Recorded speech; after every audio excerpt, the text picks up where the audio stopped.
주 안에 복된 한 주가 시작됐습니다. 이번 한 주도 주님과 동행하며 주의 은혜로 승리하는 은혜 한 주 되시기를 예수님의 이름으로 축복합니다. 오늘 월요일 새벽 하나님 말씀은 사무엘상 27장 1절부터 4절까지 말씀을 중심으로 절망 속에서 택한 믿음의 길이라는 제목으로 말씀의 날을 함께 나누고자 합니다. 우리는 계속해서 다윗의 삶을 묵상하고 있습니다.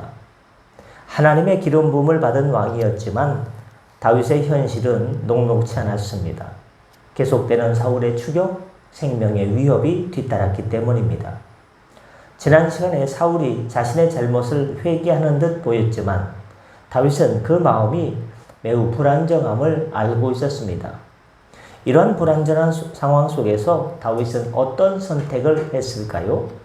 오늘 본문을 통해서 다윗의 인간적인 연약함과 그럼에도 불구하고 하나님께서 그런 다윗을 어떻게 보호하셨는지 함께 나누며 우리 삶에 뭘 적용해야 될까를 찾아보고자 합니다. 사울의 진영에서 목숨을 건진 다음에 다윗은 어떻게 생각하느냐? 내가 결국에는 사울의 손에 붙잡혀서 망하게 되리로다.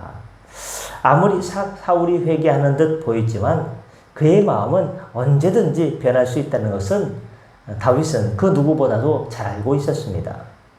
끝없는 도망 생활, 도피 생활에 지쳐 절망한 다윗은 결국 사울의 손을 피해서 어디로 가기로 결심했습니까? 블레셋 사람들의 땅으로 도망가기로 결심했습니다. 그는 가족과 함께 600명의 사람들을 이끌고 블레셋의 가드 왕 아기스에게로 찾아갔습니다. 다윗의 이 결정은요, 인간적으로 최선의 결정인지 모르지만 믿음의 관점에서 본다면 하나님의 기름 부음 받은 사람이 저 이방 땅에로 도망가는 것이 맞지 않습니다. 연약한 인간의 모습을 보여주는 것입니다. 하나님께서 자신을 지켜주시리라 믿기보다는 눈에 보이는 현실적인 모습, 즉 원수의 땅으로 피신하는 것을 택했기 때문에 이것은 믿음의 길이 아닙니다. 그러나 놀랍게도 하나님은 다윗의 이런 믿음의 길이 아닌 연약한 모습에도 불구하고 다윗을 버리지 않았습니다. 다윗이 블레셋 땅으로 갔다는 소식을 들은 사울은 다윗이 가드로 도망간 것을 듣고는 다시는 그를 수색까지 아니하게 됐다라는 것이 오늘 본문의 내용입니다. 여러분, 다윗은 이스라엘의 원수였던 블레셋 땅에서 오히려 안전을 찾게 됐습니다. 원수의 땅으로 도망가서 거기서 안전하게 되었다. 이스라엘 땅에서는 추격자에게 쫓겨 목숨이 위태로웠지만 아이러니하게도 원수의 땅에서는 더 이상 사울이 쫓지 않는 거예요. 평안을 얻게 되는 이런 상황. 이 본문을 통해서 우리가 얻을 수 있는 교훈 첫 번째는 절망 속에서도 그럼에도 불구하고 하나님을 신뢰해야 하는 것이 성도의 책무입니다. 다윗은 끝없는 도피 생활에 인해서 지쳤고 절망했습니다. 이러다 사울에게 잡혀 죽겠구나. 그 생각에 사로잡혀 눈에 보이는 현실의 위협을 피하기 위해 스스로 살 길을 찾아 나섰습니다. 우리도 다윗처럼 삶의 어려움에 지쳐 있을 때 때때로 포기하고 싶을 때가 그만두고 싶을 때가 있지 않습니까? 그때 우리는 하나님이 아닌 내 지식과 내 경험에 있어 내가 이 정도까지는 버티는데 더 이상은 나는 힘들어. 옛날에 많은 일들이 그랬어. 하고 우리 경험을 통해서 내가 할 수 있는 최선이라고 생각하는 길을 선택하곤 합니다. 그러나 하나님께서는 우리가 어떤 상황이라도 심지어 믿음이 약해진 인간적인 방법을 택했다 할지라도 우리를 버리지 않고 끝까지 돌아오라, 탕자야 돌아오라 하고 기다려주신 분이 우리 사랑의 주님이십니다. 그렇기 때문에 그런 주님을 우리는 실망시켜 드리면 되겠습니까? 잘못했어도 오뚜기처럼 다시 일어나서 주님 손 붙잡고 다시 주님의 길을 가야 됩니다. 두 번째, 하나님의 놀라운 역전의 드라마가 있습니다. 그 하나님의 놀라운 역전의 드라마는 인간의 연약함조차도 사용하시고 이방인조차도 하나님의 뜻을 이루기 위해서 사용하시는 분이 우리 주님이시라는 겁니다. 다윗의 블레셋 망명은 인간적인 연약함에서 비롯됐습니다. 이러다 죽겠구나. 그러나 하나님은 그 연약한 선택마저도 사용하셔서 다윗을 사울의 손에서 구원하셨습니다. 다윗이 블레셋 땅으로 가지 않았다면 사울의 추격은 계속될 겁니다. 어디? 마온 가자. 어디 아둘람 굴 가자. 계속해서 갔을 것입니다. 하나님은 우리의 불안정한 결정과 실수를 통해서도 주님의 놀라운 구원 계획을 섭리하시고 주관하시고 역사하십니다. 우리의 약점까지도 우리의 연약함까지도 하나님께서 들어쓰셔서 하나님의 강건함이 하나님의 위대한 이름이 드러나게 하십니다. 여러분 그렇습니다. 그리고 끝으로 이런 때에 하나님의 위대한 드라마가 있는 이 때에 우리는 그럼 어떻게 살아야 될까요? 하나님의 때를 기다리는 지혜를 가지고 기도하며 기다려야 됩니다.